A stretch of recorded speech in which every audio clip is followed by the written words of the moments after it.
All right, let's dive right into this explainer. Today, we're unpacking a story that is going to completely defy almost everything you think you know about the natural world. We're looking at the captivating, deeply tragic, and frankly terrifying story of the deadliest individual animal in recorded human history. It's a story that starts out feeling like a total nightmare, but as we peel back the layers and look at the actual evidence left behind, it reveals something fundamentally profound about our relationship with nature. 436. And no, that's absolutely not a typo. That is the confirmed number of human lives lost to one single female tiger over a span of just 7 years. When you actually average that out, it comes out to more than one human death every single week for years on end. To put that massive scale into perspective for you, experienced hunters were sent in to stop her, and they failed. An entire literal army was deployed, and the very best they could do was just kind of chase her to a new location. To this day, she still holds the Guinness World Record for this staggering death toll. Part 1. The deadliest animal in human history. So this reign of terror actually stretched across 2 entire countries. It all kicked off in the late 1800s over the border in western Nepal. At first, it was just a single death, kind of easy to explain away as a fluke, but then there was another, and another. Over about 3 years in the Nepalese hills, that death toll slowly climbed toward 200. When the Nepalese authorities finally ran out of options, they literally sent in an organized armed force. But the crazy thing, they never killed her. They didn't even manage to corner her. They just sort of pushed her across the river that formed the border. So the nightmare didn't end. It just changed countries. It escalated for another 4 years in Kumaon, India, right up until the final hunt in 1907. Part 2. Terror in the Forest. Now, to really grasp this situation, you've got to understand how these villagers lived. Their whole survival was completely tied to these steep, dense Himalayan forests. The forest was their kitchen, their fuel, their paycheck, all rolled into one. Going into the trees to gather wood and grass, it wasn't optional. Now, normally, a wild tiger wants absolutely nothing to do with us. Left alone, it spends its whole life avoiding people, and it naturally hunts at night. But this tiger, she broke literally all the rules. Over time, she actually learned the daily rhythm of the villages. She figured out exactly when the forest filled with people, specifically women and children doing their daily chores, and when it emptied. And then she started hunting in broad daylight. If the sun was up and you were out in the open, you were just not safe. Can you even imagine the psychological toll of that? An entire district just ground to a halt. People were shutting their doors in the middle of the day. But you know what the absolute worst part was? The silence. You never heard her coming. A healthy tiger moves through dense brush without snapping a single twig. The terror lived entirely inside that silence, in that thin, suffocating little space between being totally fine and just being gone. It created this constant, agonizing feeling of being watched from the tree line. Part 3. Enter the Hunter. So, how do you stop an unstoppable force that's already outsmarted seasoned hunters, avoided every trap, and completely evaded an army?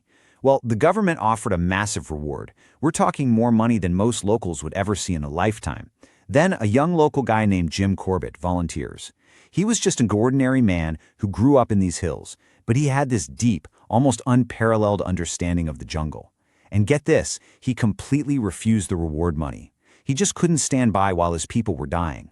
So he immediately starts this grueling 4-day trek on foot, straight through the thick forest, just to reach the town where she had last been seen.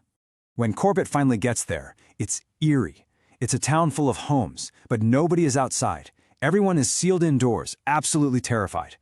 They tell him the tiger has been pacing in the jungle nearby for days, and he learns that the attack that actually triggered his arrival took a young woman named Premka Devi. She had just walked into the forest that morning to do her normal chores and never came back.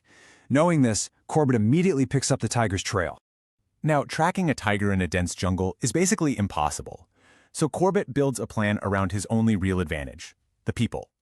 He gets the villagers to spread out and just make a massive racket, shouting, banging on metal, basically flooding the forest with human sound to flush the tiger out.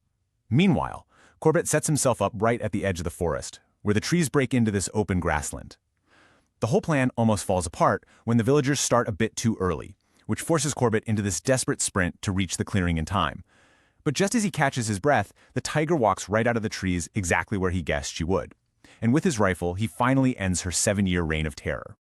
Part 4. The Tragic Autopsy Reveal. For the first time in 7 long years, the forest went quiet in the way that meant it was finally over.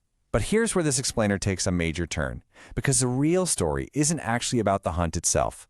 We have to stop and ask a really profound question. Was this tiger actually the evil monster everyone made her out to be? I mean, why would an animal built to avoid us start actively hunting humans? What actually drives a wild creature to completely abandon its natural instincts like that?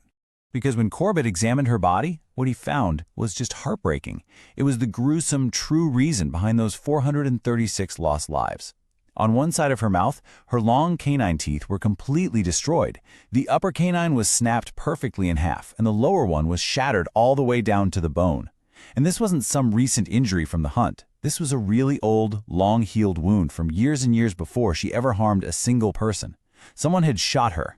The bullet didn't kill her, but it completely destroyed the very tools she needed to live as a wild tiger. You see, this injury set off a really tragic domino effect. Think about it. A tiger hunts with those canine teeth. That is exactly how it brings down fast, powerful prey like deer. With half her mouth in total ruins, all of her natural food suddenly moved completely out of reach.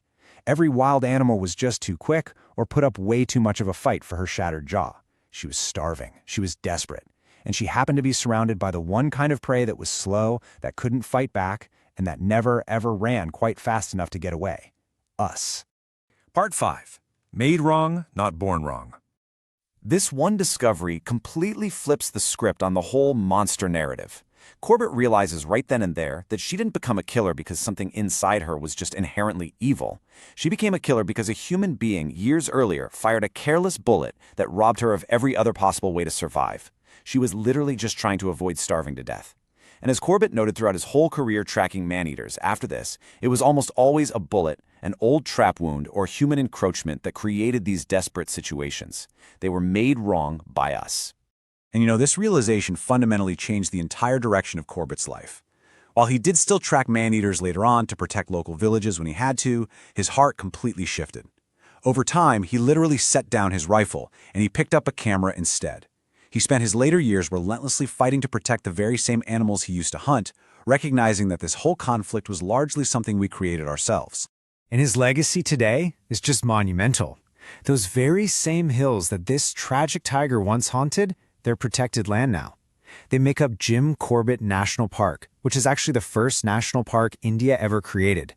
Every single year, travelers go there hoping to catch a glimpse of wild tigers. And there, they're counted, they're watched over, and most importantly, they're kept at a safe distance from human settlements. In that park, they get to be the one thing this man-eater was never allowed to be. Simply tigers. So the tiger that Jim Corbett finally stopped back in 1907 is definitely still remembered as the deadliest animal to ever live. But when you really trace this whole tragedy all the way back, past the 436 deaths, past the armies that couldn't stop her, right back to the human who fired that careless, crippling first bullet, it leaves us with one haunting question to think about. Who was the real monster of this story?